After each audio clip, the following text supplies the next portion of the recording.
뉴 렉스턴 칸 엑스페디션 모델입니다. 최상위 트림인 만큼 외관에서 봤을 때의 차별화되는 점도 많은데요. 그릴의 디테일이 그렇고 넛지바가 널쩍하게 자리 잡고 있기 때문에 조금 더 강인하고 터프한 느낌들 잘 가져가고 있습니다. 본닛 위에는 가니쉬도 조금 더 멋을 부렸는데요. 이런 부분은 멋만 부릴 것이 아니고 기능적으로도 조금 더 임무부여를 했으면 어땠을까 싶은 생각이 들고요. 직렬 4기통 2.2 디젤 엔진이 장착되어 있습니다. 배기량은 2157cc고요. 최고 출력은 202마력, 토크는 45.1kg/m입니다. 6단 자동 미션하고 매칭을 이루고 있죠. 키 언락을 했을 때 바깥쪽 미러 아래쪽에 불이 들어오는데요. LED 타입이라 조명이 좀 밝은 편입니다.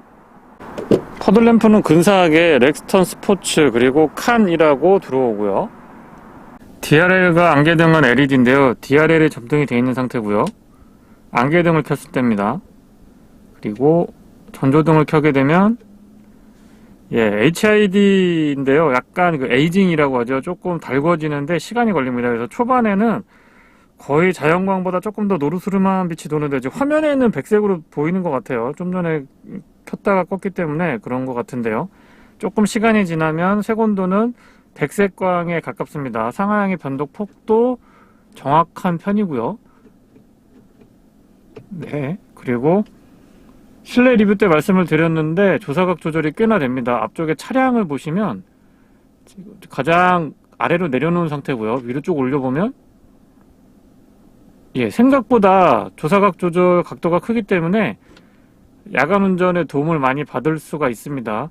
예전 차량들의 상향과 하향폭 정도 가까울 정도로 조사각 조절은 굉장히 폭이 큽니다. 오토 라이트 기능은 민감도가 조금 더 높았으면 싶습니다. 주변에 조금만 광량이 확인이 되면 거의 상향으로 전환이 되지 않기 때문에 그런 부분에선 좀 아쉽고요. 여기는 시속 50km가 제한이고 지금 실선인데요. 점선도 아닌데 저렇게 추월하시면 안 될 것 같은데요. 비상등과 상향등, 하향등을 모두 다 점등시켰습니다. 아래쪽에 LED 타입의 안개등은 나와서 보니까 훨씬 더 예쁘게 보이는 것 같고요. 지금 자세히 보니까 전조등은 프로젝션 타입의 HID인데 상향등은 일반 벌브 타입입니다. 예전에 사용하던 방식이죠. 바깥쪽 미러 커버에도 LED로 방향 지시등 있지 않았고요. 아래쪽에 잔상이 조금 있는 편이긴 한데 워낙 차고가 조금 있고요. 헤드램프는 이 정도에서 비춰지거든요. 위에서 아래로 쭉 뻗어나가기 때문에 바깥쪽에서 봤을 때 시원시원한 시야가 좋습니다. 그리고 상향등을 같이 켜니까 색 온도가 조금 좀 노르스름하게 보이는 것 같기는 한데 어쨌거나 프로젝션 타입 HID는 색온도가 백색에 가깝기 때문에 야간 시야 확보에 용이하죠. 확실히 차고가 있는 차량들이 약간 위쪽에서 아래쪽으로 쭉 뻗어 나갈 수 있도록 각도가 좋기 때문에 야간 시야는 훨씬 더 밝은 것 같습니다. 광원의 폭보다는 직진성과 초점이 잘 맞는 특징이 있고요. 테일라이트 자체는 LED 구성인데요. 안쪽의 방향지시등은 일반 벌브입니다. 번호판 보조등도 일반 벌브 타입이고요. 차량의 크기는 전면에서도 충분히 느껴지지만 측면으로 살짝 꺾어져 보면 길쭉한 몸매 그리고 높이가 있고 무게감까지 느껴지기 때문에 훨씬 더 강인하고 터프한 이미지가 강하게 전달되는 것 같습니다. 5m가 넘는 전장과 3m 10cm죠. 넉넉한 휠베이스 덕분에 차량은 안정감 있고 측면에서 봤을 때에도 자세가 좋은 편입니다. 앞쪽은 오버행도 또 짧기 때문에 스포티한 맛도 제법 살아나고요. 뒤쪽에 이 적재함 위쪽으로 벙커롤바가 적용이 되어 있는데 거의 100만원 가까이 하는 걸로 알고 있습니다. 저는 저렇게 오픈 타입도 그렇고 이 완전히 덮는 그런 타입도 그렇고 그냥 커버만 이 뒤쪽 적재함 커버만 덮는 게 측면의 자세를 가장 잘 보여주지 않나 싶습니다. 개인차가 있을 것 같긴 해요. 휠은 엑스페디션 전용 블랙 유광 휠이 적용이 되어 있는데요. 디자인도 괜찮고 컬러가 차량에 잘 어울리는 것 같습니다. 타이어도 일반 타이어가 아닌 BF 굿리치의 머드 타이어 적용되어 있고요. 타이어 사이즈는 265, 60, 18입니다. 휠 아치 부분과 사이드 스커트 그리고 아래쪽에 사이드 스텝까지 굵직굵직하면서 남성적인 이미지를 잘 표현을 해주고 있는데요. 바디 컬러랑 달리 가져가고 있어서 확실히 터프한 이미지를 잘 살려주고 있습니다. 주유구는 푸시 타입이고요. 안쪽에 요소수랑 나란히 있기 때문에 사용하기 편리합니다. 캡은 그렇게 많이 안 돌려도 됐어요. 후측면에서 라인도 예쁘고 테일라이트 디자인도 과감하기 때문에 괜찮거든요. 근데 위쪽에 좀 다른 형태가 있거나 아니면은 제거가 됐었으면 훨씬 더 좋았을 것 같은데 개인 호불호가 있다라는 거는 다시 한번 말씀드리겠습니다. 하지만 위쪽에 이 바 덕분에 여러 가지 오프로드에 필요한 물건들을 저렇게 멋스럽게 달고 다닐 수도 있고, 실제로 하드코어한 오프로드 현장에서 적극적으로 활용할 수 있는 장점도 있죠. 후면부의 느낌은 다분히 픽업 트럭 형태의 전형을 보여준다라고 생각이 되고요.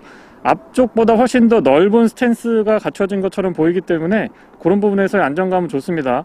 범퍼 하단부의 마무리도 굉장히 신경 쓴 것 같고요. 언더 커버까지 저렇게 준비가 되어 있다 보니까 차량이 확실히 좀 고급스럽다는 느낌도 전달이 됩니다. 분명 4천만 원이 넘는 가치는 충분히 하고 있다라고 보고요. 뒤쪽에 가니쉬가 넓게 바디 컬러랑 다르게 적용이 되어 있는데 저런 부분들도 터프한 이미지를 배가시키고 있고요. 옵션으로 발판도 추가되어 있고 이 차의 최대 적재량은 500km까지 가능합니다. 그리고 뒤에 게이트 열었을 때 그냥 쿵 떨어지면은 좀 위험할 수 있거든요. 소프트 게이트라고 하든가 이렇게 천천히 떨어질 수 있기 때문에 안전에도 신경을 많이 쓴 것 같고요.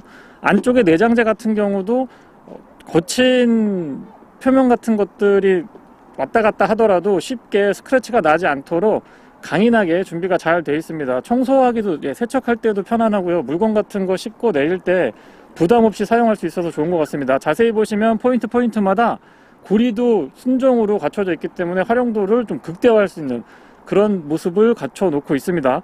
뒷유리는 그렇게 크지 않은 것처럼 보이는데 수직으로 서 있거든요. 근데 이렇게 보면은 앞쪽에서 봤을 때도 그렇고 뒤쪽에서 봤을 때 시야가 시원시원합니다.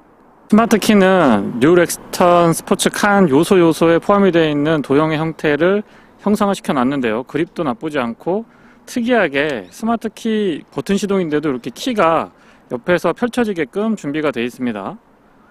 버튼도 큼직큼직하고 사용하기에 편리하고요. 뒤쪽 도어 손잡이에는 스마트 키 버튼은 없고 앞쪽 도어 손잡이에만 푸시 타입 버튼으로 준비가 되어 있습니다. 도어 두께도 제법 있는 편이고요. 딱 닫았을 때 착 물리는 이 체결감이 아주 좋은 편입니다. 실내는 조금 멋을 내서 블랙 원톤이 아닌 브라운 컬러를 채택을 해주고 있는데 이 정도의 짙은 정도라고 하면 한번 도전해 볼만 하지 않을까 싶은 생각도 듭니다.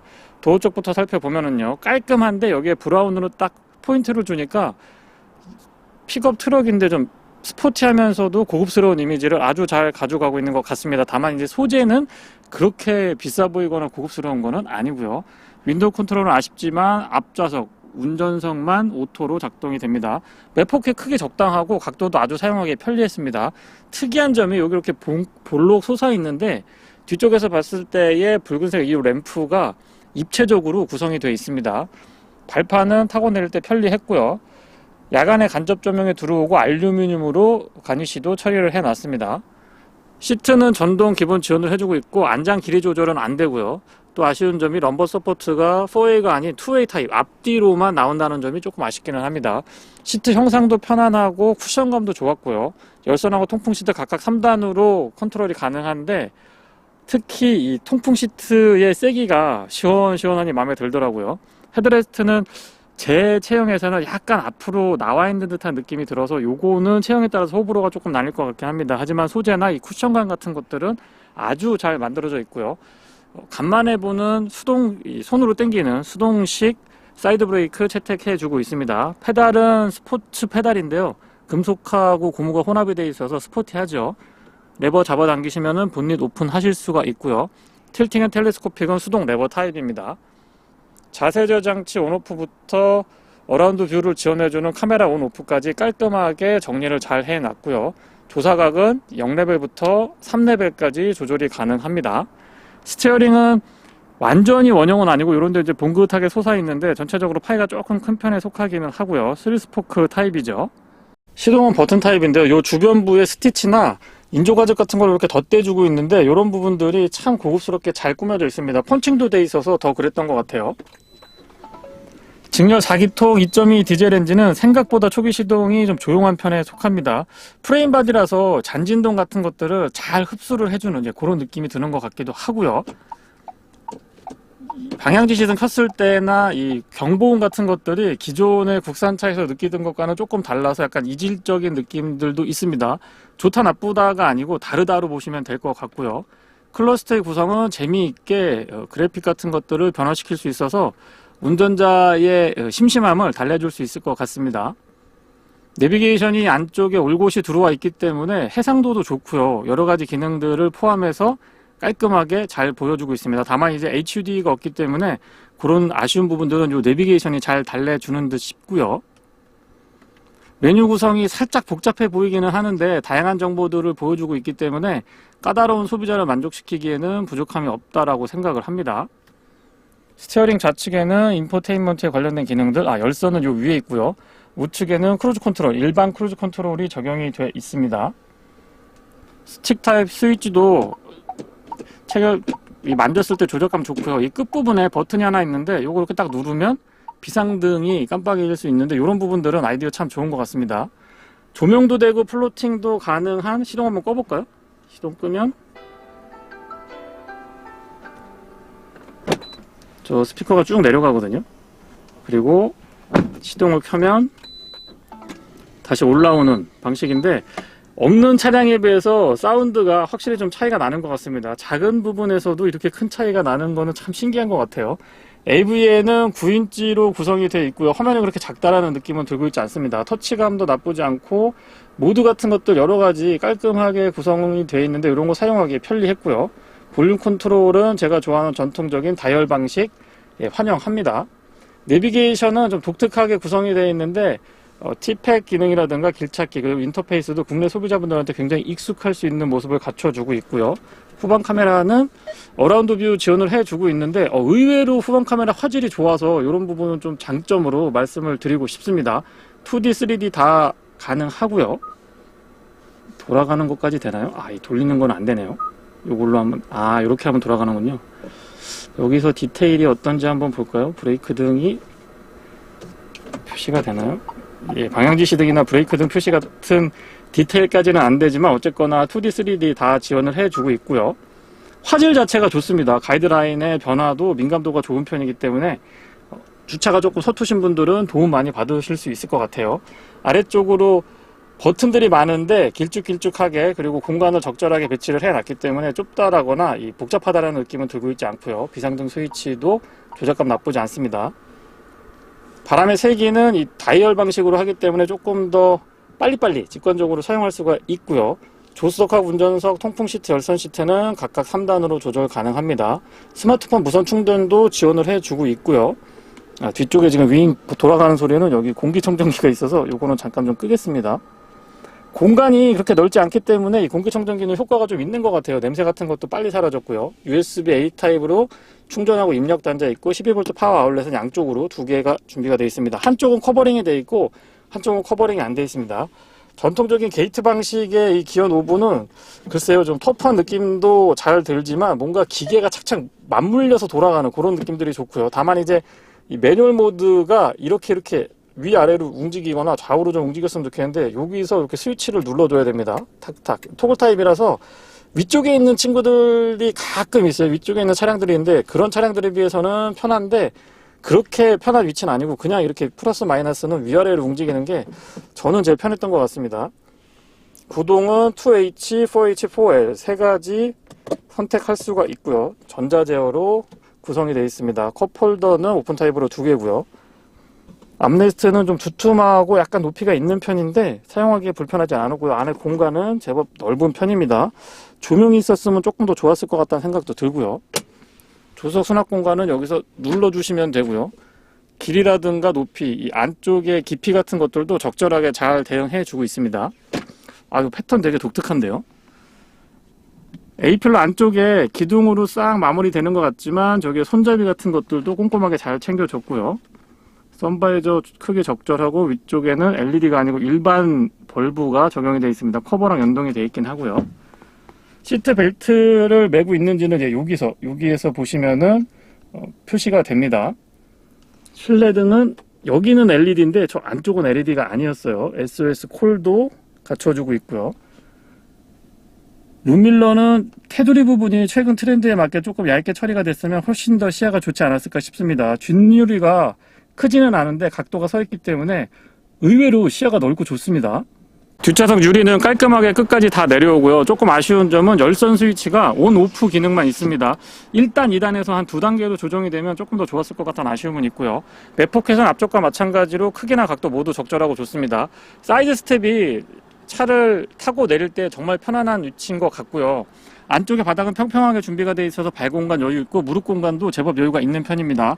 뒷좌석 시트는 등받이가 조금 짧기는 하고요. 그리고 딱 한 3도, 5도도 아니고 3도 정도만 뒤로 조금만 더 누웠으면 훨씬 더 좋았겠다 싶은 아쉬움은 있습니다. 하지만 의외로 이 헤드레스트가 쿠션감도 있고 크기도 적절해서 잘 받쳐줬고요.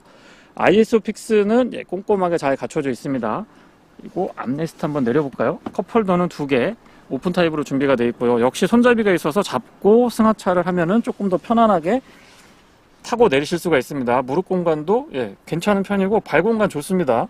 뒤쪽에도 에어벤트 꼼꼼하게 잘 갖춰졌고요. 별도로 온도 조절이라든가 바람의 세기 같은 거 조절 안 되지만 어쨌거나 차량의 이 특성을 감안해보면 이렇게 에어벤트도 꼼꼼하게 갖춰준 점만 해도 저는 나쁘지 않다라고 보고요. 순정 옵션이기는 한데요. 여기 공기청정기가 선택이 됩니다. 이 부분은 차량의 뒤쪽 공간이 전체적으로 공간이 그렇게 넓지 않기 때문에 효과가 좀 좋았던 것 같아요. 다시 한번 말씀드리지만은요. 그리고 이쪽에도 LED로 조명 준비가 되어 있고요. 안쪽에 손잡이나 이 재질 같은 것들이 참 신경을 많이 썼다라는 느낌이 듭니다. 픽업 트럭도 이 정도로 신경을 많이 쓰나요? 뒤쪽에서 봤을 때 전체적인 콕핏의 구성이고요.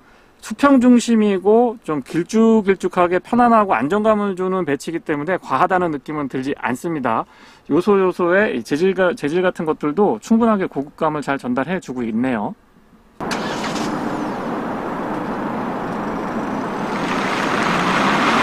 이 차는 도심보다 확실히 이런 교외나 아니면 조금 하드코어한 오프로드를 즐기기에 충분한 차량이 아닌가 싶습니다. 이 차량을 가지고 도심에서만 마트 장복이라든가 그러실 일은 없을 것 같긴 한데요. 너무 좀 이 도심 생활자분들한테 사용하기에는 좀 아깝다는 생각이 듭니다. 실제로 이 차를 판매를 보면 좀 교외 지역이라든가 뭐 산악 지역 또는 취미로 오프로드를 즐기시는 분들한테 꾸준하게 인기를 끌고 있는 차량 중에 하나죠. 과속 방지턱 같은 거 넘어보면 프레임 바디기는 합니다만은 많이 좀 부드러워졌다라는 느낌이 드는데요. 앞쪽에는 WC1, 뒤쪽에는 5링크 타입의 멀티링크가 들어가 있는데 유연하면서도 자유도가 굉장히 좋은 특성을 가지고 있습니다. 그렇다고 울렁울렁대는 그런 그 기분 나쁜 승차감은 아니고요. 프레임바디 특성상 특유의 이 진동 같은 것들 조금 이렇게 단단하게 느껴지는 그런 퉁퉁퉁퉁 하는 그런 울림은 셰시 전체로 느껴지기는 합니다만은 요거는 모노코크 셰시 대비해서 프레임바디가 갖는 특징이라고 할 수 있고요. 단점으로 보기는 어렵습니다. 예전에 프레임바디 차량들을 보면은 이 시트 안장 쪽에서 허리에 부담이 느껴질 정도로 굉장히 좀 하드한 느낌, 딱딱한 느낌을 많이 받았는데요. 그런 부분에서 뉴 렉스턴 스포츠 칸, 제가 지금 시승하고 있는 익스페디션, 이 모델은 유연성이 증가됐고 훨씬 더 부드러운 승차감을 제공해 주고 있습니다. 과속 방지턱 다시 한번 넘어볼까요? 올라갈 때도 부드럽고 내려올 때도 부드러운 편이고, 다만 이제 뒷좌석 시트 구조를 보시면 아시겠지만 일반적인 SUV나 세단에 비해서는 등받이 각도라든가 무릎 공간 같은 것들이 그렇게 좋지는 않습니다. 그래서 거기에서 오는 약간의 불편함 같은 것들은 있긴 한데요. 아무래도 앞좌석보다는 이 충격 같은 것들이 조금 더 전해지긴 하는데요. 제 생각에는 셰시나 서스펜션 세팅의 문제라기보다는 시트, 시트가 완연한 이 승객 시트, 일반 SUV나 세단에 비해서 조금 작고 그리고 등받이 각도도 좀 서 있는 편이다 보니까 시트가 편하지 않아서 뒤쪽에서의 충격이 앞쪽보다는 조금 더 잔진동 같은 것들도 좀 더 도드라지게 전달이 되는 것 같아요. 연비는 복합연비 기준으로 10.4km고요. 도심에서는 9km대 후반, 고속도로에서는 11.2인가요? 11.3 정도로 기억을 하고 있는데, 글쎄요, 차량의 무게나 컨셉 같은 거 감안을 해보면 연비가 그렇게 나쁜 편은 아닌 것 같습니다. 그리고 실제 주행을 해봤을 때 재원상의 연비랑 아주 흡사한 연비를 확인할 수가 있었고요. 참고로 제가 시내 주행만 했을 때의 평균 연비는 약 9.5km 정도까지 유지를 해줬고요. 평균적으로는 10km 초반까지는 두 자릿수는 볼 수는 있었습니다. 다만 이제 조금 이 가속 같은 것도 많이 해보고 풀브레이킹 테스트 같은 것들을 반복해서 해봤기 때문에 그런 부분에서 연비 저하는 있긴 합니다만, 기본적으로 연비는 이 재원상의 연비랑 굉장히 흡사하다는 점도 장점이 아닐까 싶고요. 아이들이 뒤에 타고 장거리 여행 가기에는 그렇게까지 불편할 정도는 아닌데, 성인 남성 기준으로 뒷좌석에 앉으면 장거리 여행은 조금 불편할 것 같아요. 엔진이나 미션의 조합도 괜찮은 편인데요. 6단이 사실상 최근에 나오는 7단, 8단 다단 미션화 되고 있는 트렌드에 비교를 했을 때는 단수가 많지는 않습니다. 아이신사에서 만든 걸로 알고 있는데요. 다만 이제 내구성 같은 것들이 충분히 검증이 된 미션 중에 하나고요. 기어비는 앞쪽에서 저단에서는 조금 촘촘한 듯 싶은 느낌이 들다가도 뒤쪽으로 가면서 조금 여유 있게 가져가는 그런 특성을 갖춰주고 있는데요.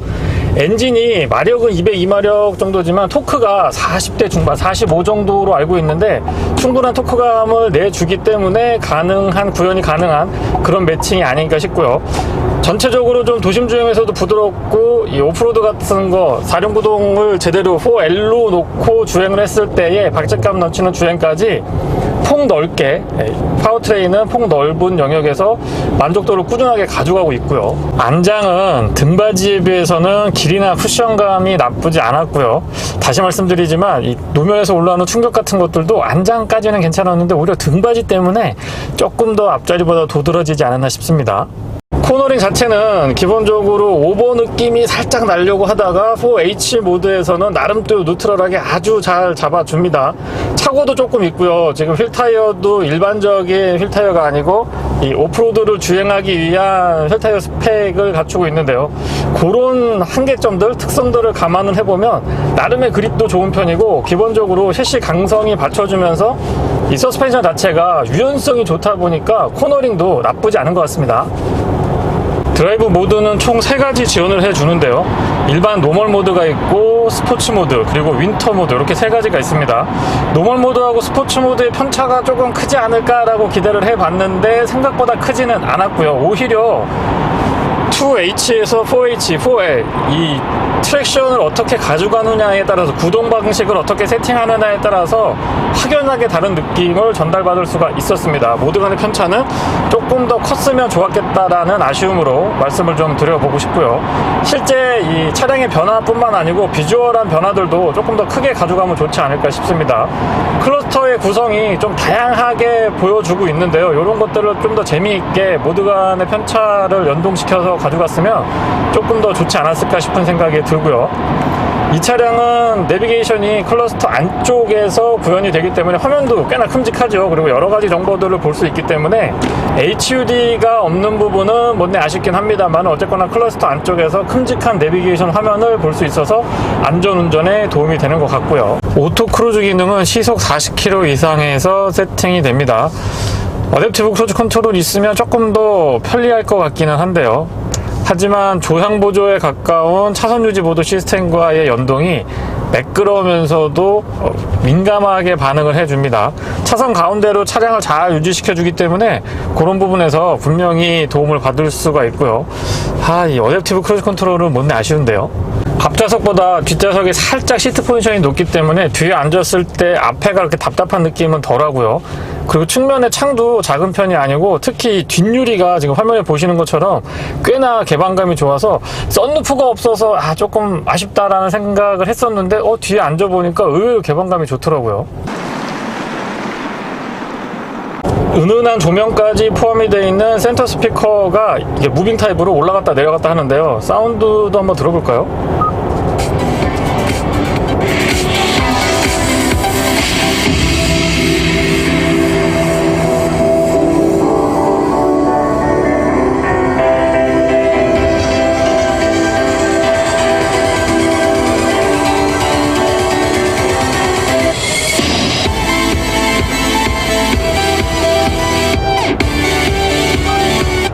중저음의 단단한 느낌들이 조금만 더 힘을 받았으면 좋겠다는 아쉬움은 있는데요. 생각보다 고음에서의 찰랑찰랑한 느낌이 좋은 것 같습니다.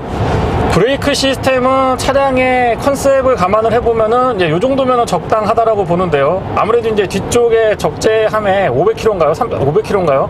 그 적재할 수 있는 무게가 있는데 거의 임박해서 거의 한 400~500km 정도 적재를 하시는 분들한테는 브레이크 계통의 업그레이드도 추천을 좀 드려보고 싶고요.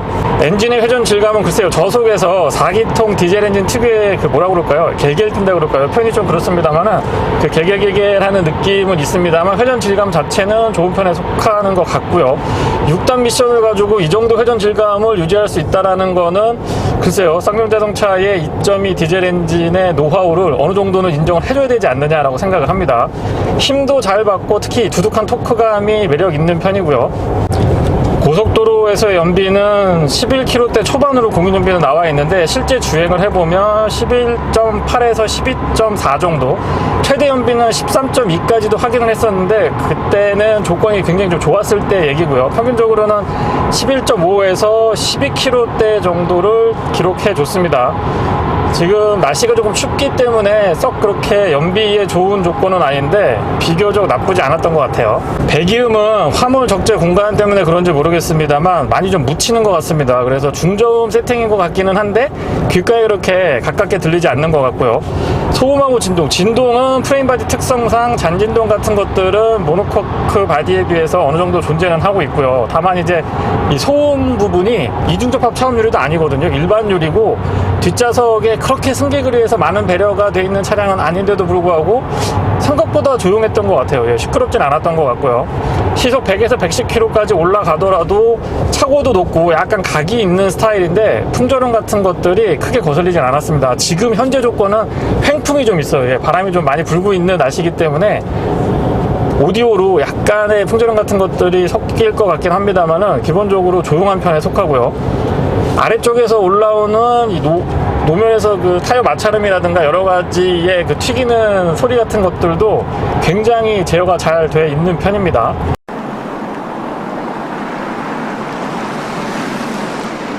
스티어링은 전자식의 렉 타입을 채택해주고 있는데요. 보타 같은 것들도 그렇게 크지 않은 편에 속하고 안정감이 있습니다. 다만 이제 이 스티어링 자체의 파이가 너무 크다 보니까 여성 운전자분들은 조금 부담스럽게 느낄 수도 있겠다는 생각이 들고요. 다만 이제 그립이 그렇게 두껍지 않아서 또 그렇게 부담스럽기만 한 거는 아닌 것 같습니다.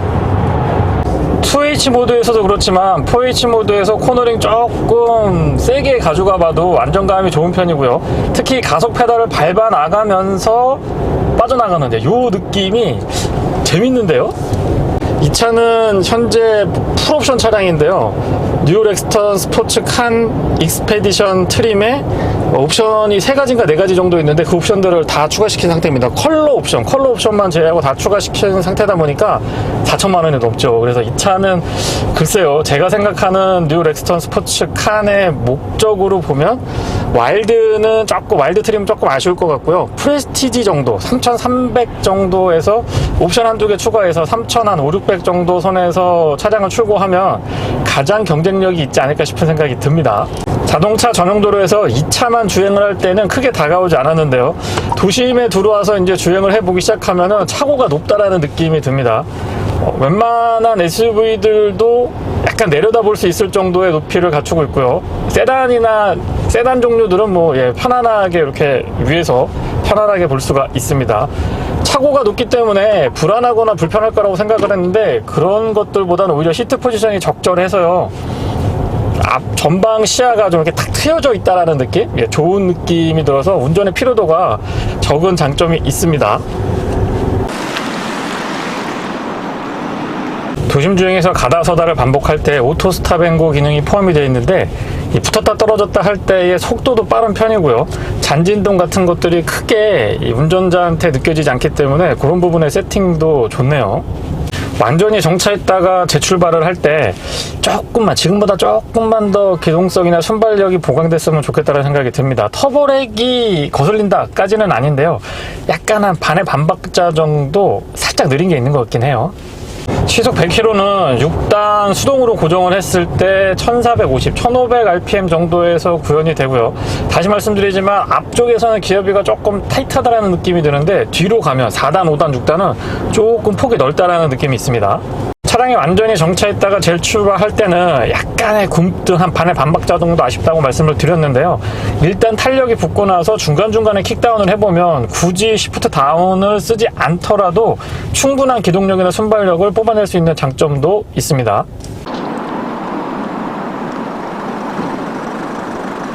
네, 이상 뉴 렉스턴 스포츠 칸 익스페디션 모델의 시승기였습니다. 고맙습니다.